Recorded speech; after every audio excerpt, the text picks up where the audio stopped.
very much. And now what we're going to do is let each member of the panel comment on what's been said. And I'm going to be pretty strict at this point. We want the comments to be no more than 2 to 3 minutes so that we can get through a round here, open to the group, and do some other rounds, okay? So pick what you really want to concentrate on from what your colleagues said. Okay, so how do I always get to be first? Okay, well, since it seems to have brought on a lot of comments from Vicky, I guess I also want to talk about the revolution in technology, and I would say the rapid evolution of technology. I think that the rapid evolution of technology and the search for spirituality that we see are connected. I think that, first of all, I want to say really clearly that, you know, I'm in a line of work where we always tell people to turn off their cell phones, right? We take them out in the woods, we take them where there's no technology out where we go. We try and create sort of like safe havens from it. But at the same time, I'm not sure that our younger generation can't multitask in a different way than we can. I'm not sure that I 100% agree with Vicky, and I think that you know, you can run into the danger of being sort of a Luddite about the whole thing and saying, you know, it's invading every moment of my life, and that there's no way that we can do things right. So everything in its place, right? Idol worship is when you take something out of the whole of the circle and sort of put it up on a pedestal and say it's the most important thing. We don't want to create idols out of our technologies, but at the same time, it's part of at this point, it's part of the cycle and part of our evolution. But I want to say that the more that we are connected via our technology, the more that we need to be grounded in a couple things. Grounded in the physical world that's not a virtual physical world, by which I really mean the world of creation, the world of creation around us, the physical world that's sort of tangible. Those things need to balance each other, I think. I also think we need to be grounded in, honestly, grounded in tradition, grounded in Torah, and the more that we sort of evolve with our technology and move at the speed of light, that the more we need to create time for awe and wonder and all of that. And if we're going to talk about a day off for turning off this is perhaps where I'm about to get up on my soapbox. We're going to talk about a day off to turn off our technology. We have it, yes, right? It's called Shabbat.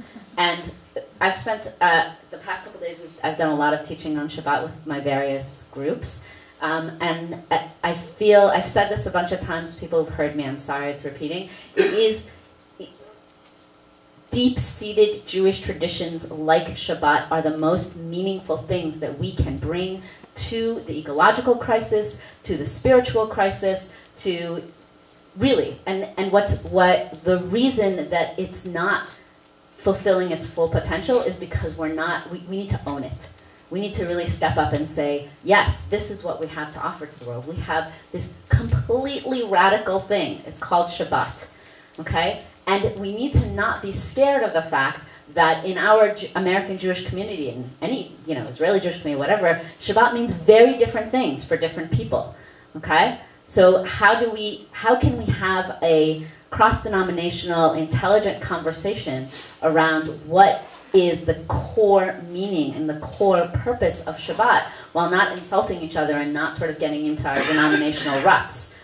And how can we sort of really own it and embrace the fact that because we're in this moment in history, we have a chance to really re-enliven this incredible piece of tradition that we have, Shabbat being the example, and at the same time bring it as the gift that it can be to the world.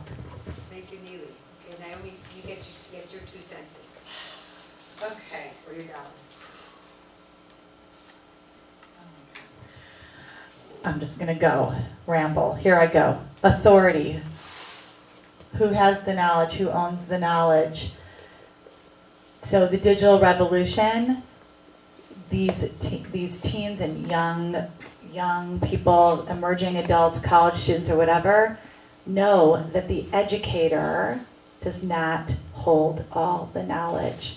And it's what we think is maybe radical, but it's actually pretty deeply seated in the Jewish tradition. So back to relevance again. How do we enable ourselves to connect and ground, I like that word, ground back in tradition, that this is not new. Educators don't hold all the knowledge. It's what do we do to facilitate conversation? I mean, look at the Talmud, what do we do to facilitate conversation happening? How do we create the space for conversation to happen either online, in person, whatever that is? We don't all hold all the knowledge. It's a radical rethinking of our role as educators. That's one. Two, communication and connections. I'm struck by the fact that I'm a text junkie. I text all the time. I am struck by the what I think maybe the shrinking of verbal communication skills between kids, but again, I don't want to get scared of this. I think there are ways that we can approach and embrace these kind of changes that are happening because of this digital revolution. And so then, what do we need to do to not to counter? And I mean, okay, so in Parshat Re'eh, our job is to obliterate and smash and destroy and wipe out all idols of the existing people who are living when we cross over into Israel. Wipe them out, no distractions, live by mitzvot, and just obliterate any of the, we're not going to worship in all these different places, there's going to be one central place. I have some challenges with that piece of text. We're never going to obliterate all of the idols and distractions. So what do we do? And this is it's a current, relevant conversation that we're having right now. What does it mean to enable our learners to have that conversation about you were tasked to wipe out and destroy all places of worship and other kinds of things of other people who are living there?